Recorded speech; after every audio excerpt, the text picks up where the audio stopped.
So basically what happened at the plasma place, it seems that somebody pulled my spirit enough out of my body with my attention, my focus, my heart's coherence, sufficing enough that while I was, doing the entire little screen thing, checking into Griffles, they pulled me enough out of myself that someone else was the one there like going, and wow, he's out. And also I'm gonna read this, and I'm gonna say this. And then I popped back in and I was like, I looked at the screen had wrong answers.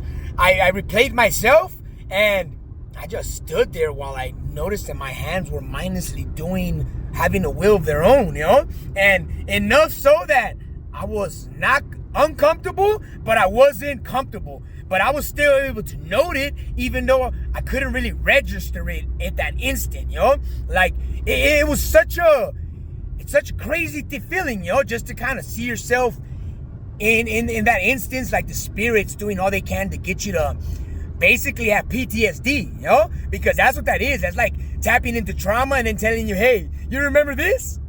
Because they create the trauma and then they tell you to replay it. And then they tell you, now tell us about it. And then they use me to narrate in their words the story I'm telling.